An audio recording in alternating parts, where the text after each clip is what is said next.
Wingardium Leviosa. Wingardium Leviosa. Et merde, Lumos.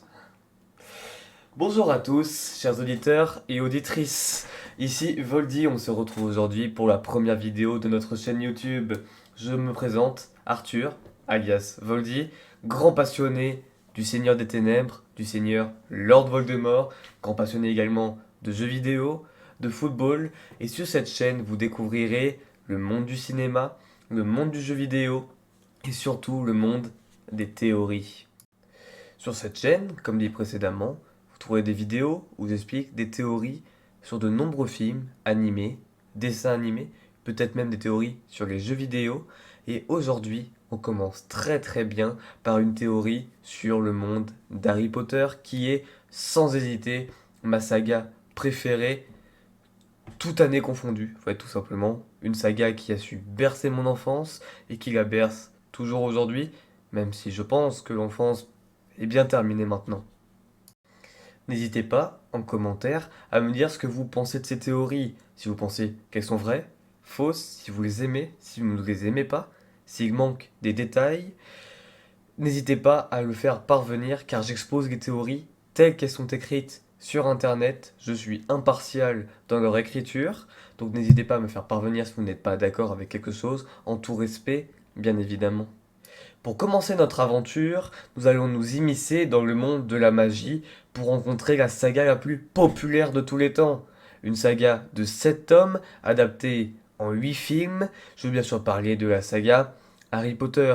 Je pense que vous avez tous entendu parler de cette saga, que ce soit en tant qu'adulte, qu'enfant, bébé ou que personne âgée, mais je pense pas que vous regardez ma vidéo dans ces cas-là. Je vous invite à rester sur cette vidéo, à aller vous préparer un café ou de la bière au beurre, de prendre un prêt tout doux, votre cape d'invisibilité et de vous préparer. C'est parti!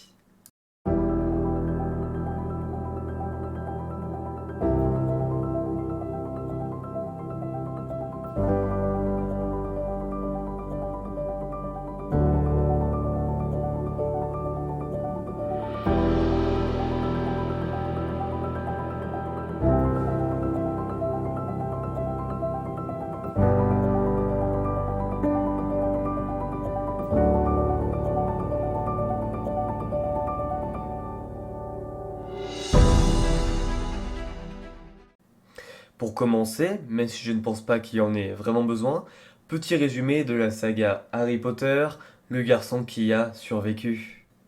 Rendez-vous dans le monde de la magie, et plus précisément le 31 octobre 1981, en plein durant la première guerre des sorciers. Le plus grand mage noir de tous les temps, tu sais qui, de son vrai nom Lord Voldemort, si vous en avez le courage de prononcer son nom, s'apprête à pénétrer dans la maison des Potter. Ils sont 3 à y vivre, Lily et James Potter, 2 sorciers puissants connus pour faire partie de l'ordre du Phénix, et le petit Harry Potter. Selon une prophétie, le jeune Harry serait le seul à pouvoir vaincre le Seigneur des Ténèbres. C'est pourquoi le mage noir s'introduit cette nuit-là dans la maison, pour seul but de tuer le jeune Harry, âgé d'à peine plus d'1 an. Cela ne se passe pas comme prévu pour le mage noir, qui tue les parents d'Harry, mais n'arrive pas à tuer le bébé grâce au sacrifice de Lily, sa mère, qu'elle venait de faire quelques secondes plus tôt en s'interposant entre Voldemort et son jeune fils. Le mage noir est alors partiellement détruit, et Harry Potter devient alors orphelin, mais surtout devient l'enfant qui a survécu. Car oui, Harry est le seul sorcier connu à avoir survécu à un sortilège de la mort, autrement appelé Avada Kedavra. Debout. Lève-toi. Harry vivra alors chez son oncle et sa tante, les Dudley, avec également son cousin, des Moldus, ce qui signifie qu'il ne possède pas de pouvoir magique, qui lui feront vivre un enfer à cause de sa différence. Harry commençait à avoir des signes de magie en lui, mais il l'ignorait, avant d'être récupéré par le garde-chasse de l'école de sorcellerie de Poudlard, Rubeus Hagrid, pour être amené pour sa première année à Poudlard à 11 ans.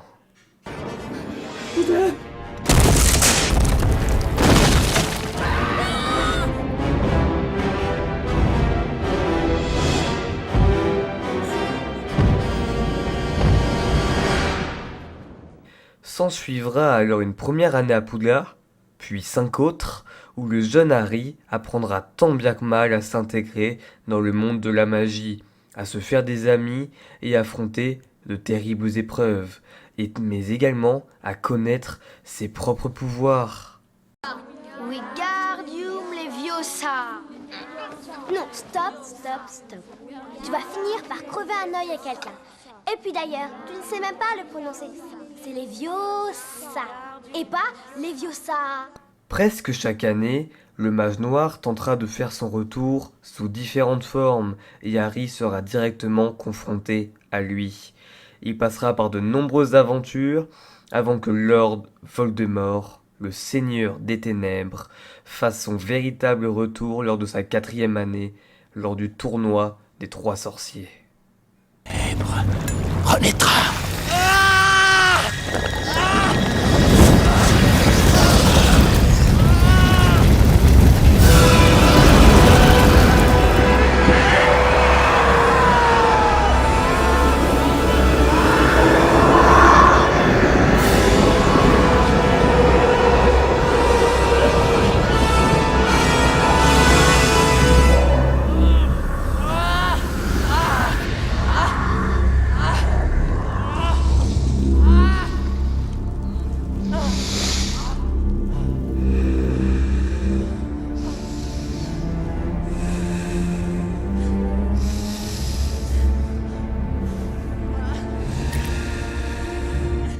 De durs combats s'engageront entre le bien et le mal, la facilité, comme dirait le directeur de Poudlard Dumbledore, avant que Harry ne vainque définitivement le mage noir, après avoir détruit tous ces Horcruxes, qui sont des objets où une partie de l'âme de Lord Voldemort est cachée, lui empêchant de mourir lors du dernier tome.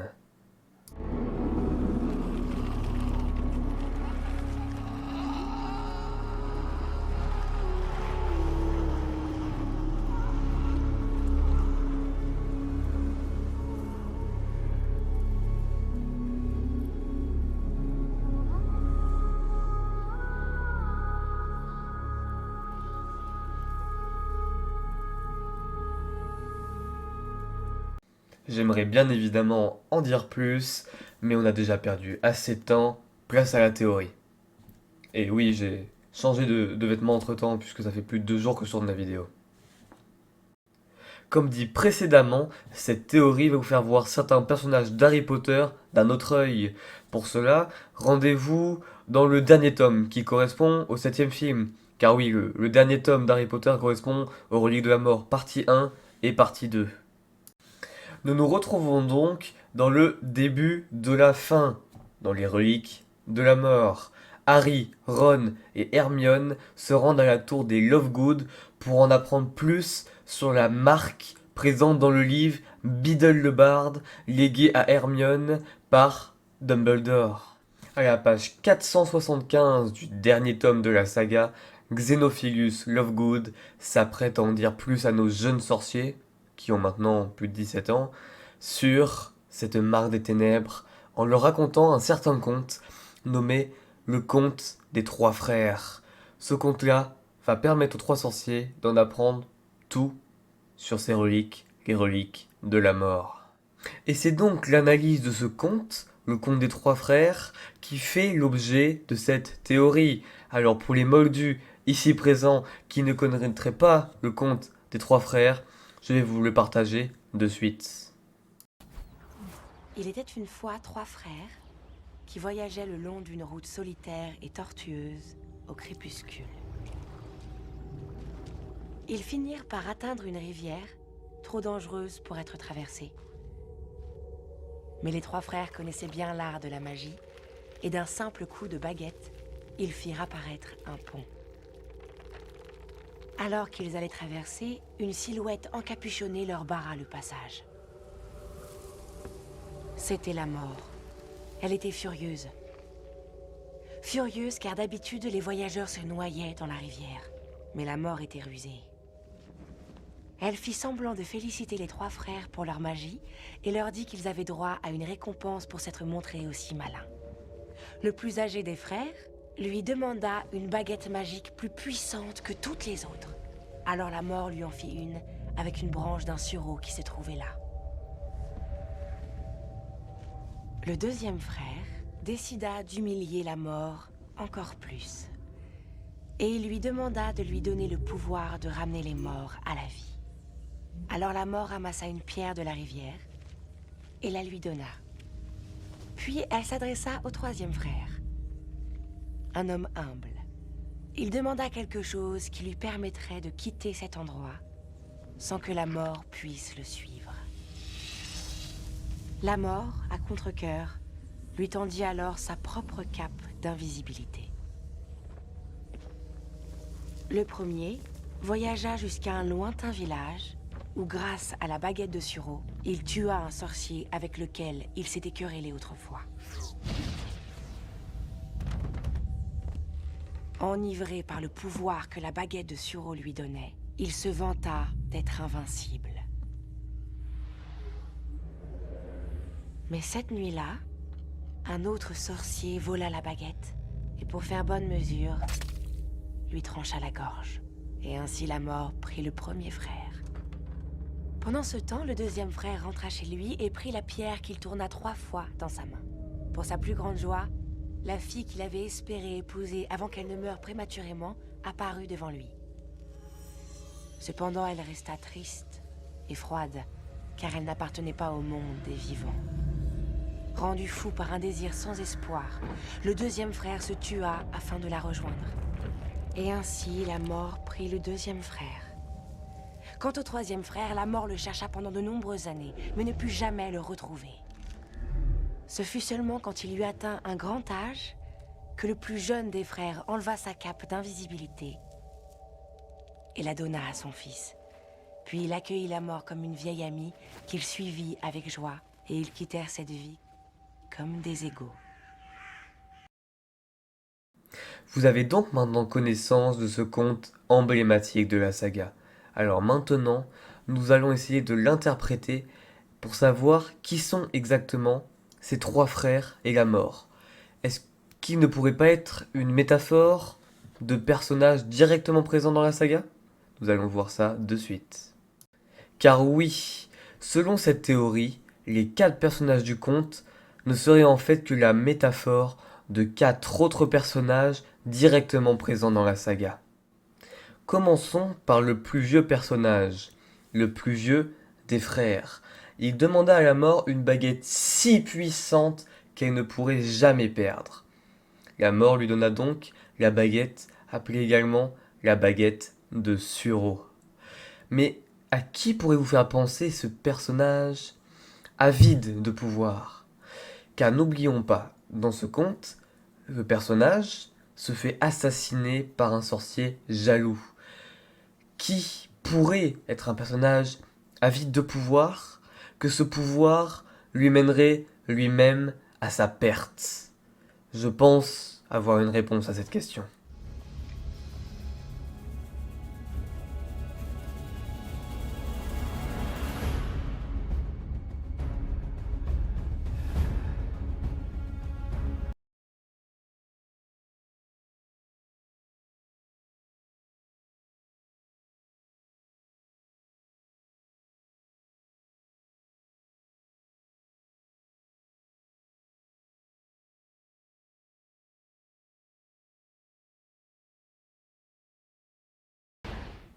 Eh bien oui, ce personnage, avide de pouvoir, qui le mènera à sa propre perte, serait, selon cette théorie, le Seigneur des Ténèbres, Lord Voldemort. Passons maintenant au deuxième frère, le frère qui demanda à la mort une pierre de résurrection pour permettre, comme son nom l'indique, de ramener les morts à la vie. Il faut ici souligner une antithèse entre la mort et la vie. C'est bien pour ça qu'il précise bien dans le conte que c'est considéré comme une humiliation pour la mort. Le frère en question ressuscita son amour de toujours décédé prématurément, mais cet amour, ayant encore son esprit qui appartient au royaume des morts, ne fut pas heureuse dans le monde des vivants. Déboussolé, triste, perdu, Fondu de douleur, le frère décida donc de se suicider pour aller la rejoindre.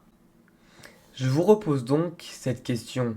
À qui pourrait vous faire penser ce frère, par rapport à un personnage de la saga, qui, son amour perdu, son amour inconditionné, lui fera faire des choix, et ces choix lui mèneront finalement à sa perte.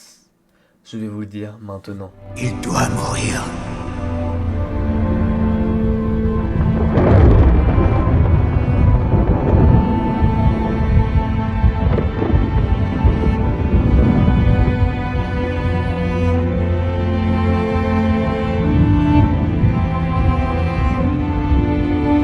Vous l'avez gardé en vie pour qu'il puisse mourir au moment propice. Eh bien oui, ce personnage serait donc notre cher maître des potions, Severus Rogue, qui est, par la petite anecdote, je pense mon personnage préféré de la saga.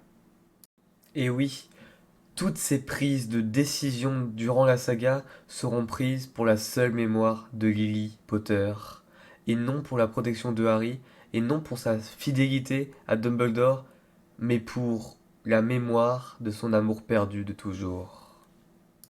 Passons maintenant au dernier frère, celui qui arrive à tromper la mort, le frère le plus humble, en se faisant donner un objet qui le rendrait invisible aux yeux de la grande faucheuse. Cet objet est la cape d'invisibilité. Ce frère mourra, mais avant cela, il donnera la cape d'invisibilité en héritage à son fils. On nous dit ensuite qu'il accueille la mort comme une vieille amie entre égaux. À qui vous fait penser ce personnage? À qui vous fait penser ce frère qui accueille la mort comme une vieille amie? Comme quelque chose qu'il aurait, dans tous les cas, fallu accepter.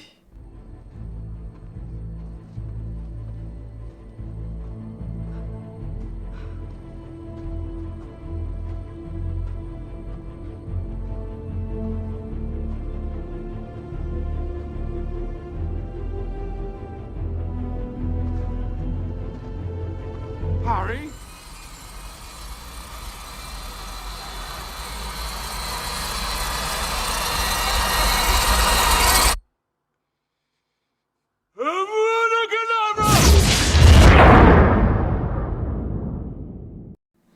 Eh bien oui, ce personnage serait donc le héros de notre saga, Harry Potter. Après avoir compris que le seul moyen de vaincre le Seigneur des Ténèbres était de se faire tuer par ses propres mains, il accueilla la mort comme une vieille amie, cette mort qu'il avait échappé tant de fois. Et en allant dans la forêt interdite, et en se faisant tuer par les mains de Voldemort, tué entre parenthèses bien sûr, il accueilla la mort et compris que c'était le seul moyen de le vaincre, et c'est pour cela que c'est lui qui est, selon cette théorie, représenté comme le troisième frère. Mais alors, il reste un dernier point à élucider, une dernière personne à identifier.